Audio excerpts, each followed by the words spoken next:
नमस्कार दोस्तों, कैसे हो आप सभी। उम्मीद करता हूँ काफ़ी अच्छे होंगे।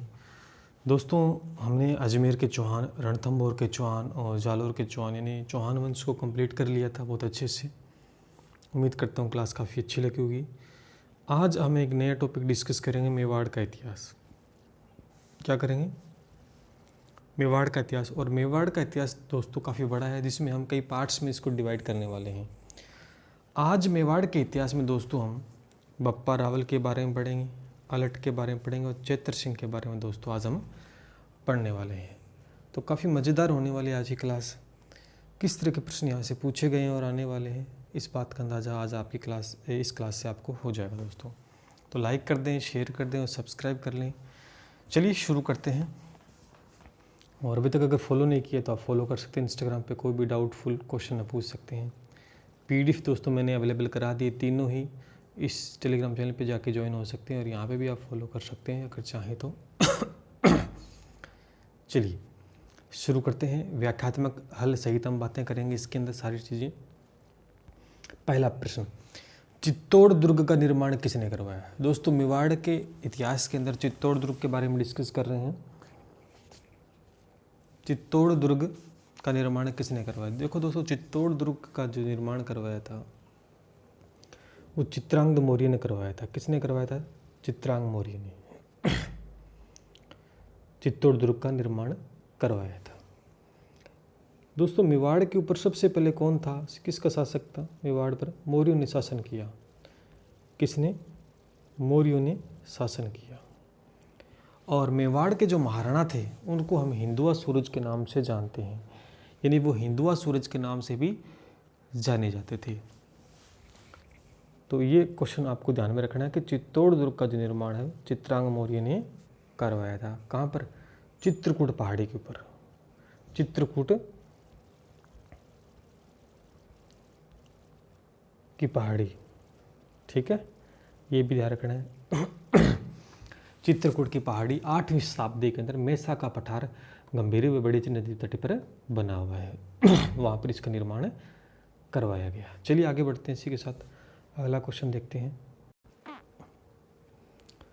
अगला क्वेश्चन देखिए दोस्तों, गहलोत वंश का मूल पुरुष किसे कहा जाता है? गहलोत वंश का मूल पुरुष। देखो दोस्तों, गहलोत वंश का मूल पुरुष गुहिल या गुहिलदित्य को कहा जाता है। Second option. कब? देखो दोस्तों, गुहिल ने 566 ईस्वी के अंदर 566 में मेवाड़ के अंदर गहलोत वंश की नींव डाली थी। यानी मेवाड़ के अंदर गहलोत वंश की नींव किसने डाली? गुहिल, या इसका दूसरा नाम गुहिलादित्य ने 566 में। इसलिए गहलोत वंश का मूल पुरुष या आदि पुरुष, ध्यान करना, मूल पुरुष होता है, कई बार आदि पुरुष पूछ लिया जाता है। आदि पुरुष इस गुहिल को ही दोस्तों कहा जाता है। लेकिन एक क्वेश्चन बनता है कि गहलोत वंश का वास्तविक संस्थापक कौन था? अगर सीधा प्रश्न पूछे कि गहलोत वंश का मूल पुरुष या आदि पुरुष, तो आप गुहिल कर दोगे, गुहिलदित्य कर दोगे। लेकिन आपसे क्वेश्चन ये पूछे कि गहलोत वंश का वास्तविक संस्थापक कौन था, तब आपका उत्तर वहाँ पर बप्पा रावल होना चाहिए था। क्या होना चाहिए था? बप्पा रावल, ठीक है, बप्पा रावल। कंफ्यूज करने वाला क्वेश्चन है, ध्यान रखना। चलिए ये देखो, बप्पा रावल का वास्तविक नाम क्या था? दोस्तों, बप्पा रावल का जो वास्तविक नाम था काल भोज था। क्या था? काल भोज। और बप्पा रावल के शासनकाल के बारे में अगर बात आपसे पूछी जाए तो बप्पा रावल का जो शासनकाल था वो 734 से स्टार्ट होता दोस्तों, 753 तक रहा था। ध्यान करना। तो बप्पा रावल का जो वास्तविक नाम था वो काल भोज या काल शोक भी कहा जाता था। और इनके शासनकाल से रिलेटेड जो बात है वो 734 से 753 तक। इनके जो गुरु का नाम क्या था? बप्पा रावल के गुरु का नाम भी कई बार पूछ जाता है। हारित ऋषि की ये गाय चराते थे। किसकी? हारित ऋषि की। हारित ऋषि की ये गाय चराते थे, गुरु का नाम था। ठीक है, चलिए आगे बढ़ते हैं। बप्पा रावल का देहांत कहाँ पर हुआ? बप्पा रावल का जो देहांत है वो नागदा में हुआ। कहाँ पर हुआ? नागदा के अंदर। कहाँ हुआ? नागदा में। ठीक है। और इनकी जो समाधि बनी हुई है वो कहाँ पर बनी हुई है, ये भी क्वेश्चन आपसे पूछ लिया जाता है। समाधि एकलिंग जी कैलाशपुरी के अंदर, एकलिंग जी नहीं कैलाशपुरी में।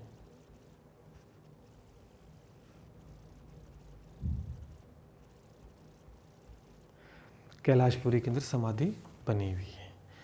तो बप्पा रावल का देहांत वो नागदा में हुआ था। समाधि स्थल है वो एकलिंग जी के मंदिर के पास कैलाशपुरी में है। ठीक है, चलिए आगे बढ़ते हैं। मेवाड़ की कुल देवी, मेवाड़ की कुल देवी दोस्तों बयान माता, या ये इस तरह से भी लिखा आता है बयान माता। अब आपसे क्वेश्चन पूछ ले कि सर मेवाड़ की कुल देवी तो ठीक है बयान माता, लेकिन कुल देवता कौन थे मेवाड़ के? एकलिंग जी थे। कौन थे? एकलिंग जी। आपसे प्रश्न पूछे कि मेवाड़ के कुल देवता एकलिंग जी को कहा जाता है। और इनके एकलिंग जी का जो मंदिर का निर्माण करवाया था वो बप्पा रावल ने करवाया था। ध्यान करना, एकलिंग जी के मंदिर का निर्माण बप्पा रावल ने करवाया था। कहाँ पर? उदयपुर के अंदर। तो ये बात आपको ध्यान में रखनी है। मेवाड़ की कुल देवी तो बयान माता, कुल देवता एकलिंग जी, इनके मंदिर का निर्माण उदयपुर में बप्पा रावल ने ही करवाया था। ठीक है, चलिए अब शासन का से रिलेटेड मैंने कहा था बात पूछी जा सकती है तो मैंने सबसे पहले बता दिया था 734 से 753 3 नंबर ऑप्शन हो जाएगा। ठीक है, मैंने डिस्कस कर ली थी। चलिए भैया आगे बढ़ते हैं। अभी देखो एकलिंग जी के मंदिर का निर्माण किसने करवाया, ये बात ही मैंने आपको बता दी। क्वेश्चन बन के आ सकता है। तो बप्पा रावल ने। कहाँ पर? उदयपुर के अंदर। ठीक है, उदयपुर में। आगे चलते हैं। नैनसिरी ख्यात में गोहिलों की कितनी शाखाएं बताई गई है? नैनसिरी ख्यात में गोहिलों की कितनी शाखाएं बताई गई है? 24। कितनी? 24। सीधा सीधा प्रश्न आपसे पूछेगा तो आपको उत्तर देना है 24। नागदा के साथ साथ दूसरी राजधानी आहड़ बनाई थी। किसने बनाई थी? कि नागदा के साथ साथ दूसरी राजधानी आहड़ किसने बनाई थी? अलट ने। क्या उत्तर हो जाएगा? अलट, जो कि बप्पा रावल का वंशज था। किसका था? बप्पा रावल का वंशज था ये अलट। इसी ने नौकरशाही का गठन किया था। ध्यान करना, इसी अलट ने नौकरशाही का गठन भी किया था। तो ये भी आपको ध्यान में दोस्तों रखना है कि इस आदमी ने नौकरशाही का भी गठन किया था। नौकरशाही का भी गठन दोस्तों किया था। चलिए आगे बढ़ते हैं। खयातों में आलू रावल किसे कहा जाता है? हैं? खयातों में आलू रावल किसे कहा जाता है? तो अलट को ही कहा जाता है। किसको कहा जाता है? अलट को भी। ये भी बात आपको ध्यान में रखनी है। ठीक है,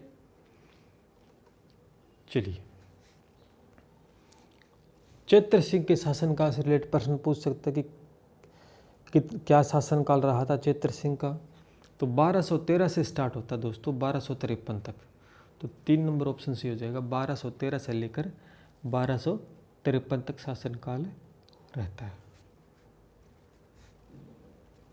अगला देखिए, नागदा नष्ट होने पर राजधानी चित्तौड़ किसने बनाया? यानी चैत्र सिंह था ना, चैत्र सिंह बनाया तो इसने ही था, लेकिन इस चैत्र सिंह के समकालीन कौन था? एक साइड में यहाँ पे था शमसुद्दीन इल्तुतमिश। कौन था? इल्तुतमिश था। इसने अटैक कर दिया 1234 में। कब? 1234 में अटैक कर दिया, नागदा को नष्ट कर दिया।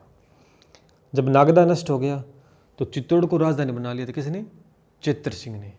तो इसका चैत्र सिंह ने 3 नंबर उत्तर सही हो जाएगा दोस्तों। ध्यान करना है, उस समय दिल्ली का सुल्तान था शमसुद्दीन इल्तुतमिश। उसने नागदा में आक्रमण किया था 1234 में और नष्ट कर दिया था इसको। चैत्र सिंह था उस समय। तो चैत्र सिंह ने नागदा नष्ट हो गया, उसके बाद में चित्तौड़ को राजधानी बना लिया था। चैत्र सिंह के बाद शासक कौन बना था? ये भी ध्यान करना, तेज सिंह। कौन बना था? तेज सिंह। और तेज सिंह का जो शासनकाल रहा था वो 1253 से लेकर 1273 तक रहा था। तो शासनकाल तो दोस्तों आपसे पूछेंगे एक आधा, तो ध्यान आपको रखना है, ठीक है। चलिए अगला क्वेश्चन देखिए। हमीरमान गर्दन ग्रंथ की रचना किसने की थी? जिसके अंदर जानकारी मिलती है, किसकी जानकारी मिलती है दोस्तों? किसकी जानकारी मिलती है इसमें? चैत्र सिंह की। चैत्र सिंह की जानकारी मिलती है। लेकिन इसकी रचना किसने की थी? जय सिंह सूरी ने। इसके रचनाकार कौन थे? जय सिंह सूरी थे, ठीक है। चलिए अंतिम प्रश्न, गहलोत वंश का वास्तविक संस्थापक कौन था? मैंने शुरू में बता दिया था, बप्पा रावल। तो ये था दोस्तों कुछ महत्वपूर्ण क्वेश्चंस जो कि मेवाड़ के इतिहास में बप्पा रावल, चैत्र सिंह और अलट के बारे में थे। इनसे ज़्यादा प्रश्न बाहर दोस्तों नहीं जा सकते हैं, और इसकी आंसर की भी मैंने डाल दी है, PDF आपको मिल जाएगी टेलीग्राम चैनल पर, जाके ज्वाइन हो जाइएगा। ये टेलीग्राम चैनल का नाम है, अब भी जाके सर्च कर लें, या आप लिंक नीचे मिल जाएगा, यहाँ पे फॉलो कर सकते हैं। तो दोस्तों उम्मीद करता हूँ क्लास काफ़ी अच्छी रही होगी। 15 क्वेश्चंस के साथ साथ कुछ एक मैंने एक्सप्लेन जो चीज़ें की वो आपको ध्यान में रखनी, नोट करते जाइएगा। अब मेवाड़ के इतिहास में आगे रावल रतन सिंह हैं, उसके बारे में डिटेल से पढ़ेंगे, और भी कुछ आएंगे आगे चीज़ें। तो पूरा मेवाड़ का इतिहास हम कुछ पार्ट में करने वाले हैं, जिससे कि सारे क्वेश्चंस आपके कवर हो जाए। तो उम्मीद करता हूँ क्लास काफ़ी अच्छी लगेगी, तो कमेंट करके ज़रूर बताना है, लाइक शेयर सब्सक्राइब कर दीजिएगा। मिलते हैं इसी के साथ। जय हिंद, जय भारत।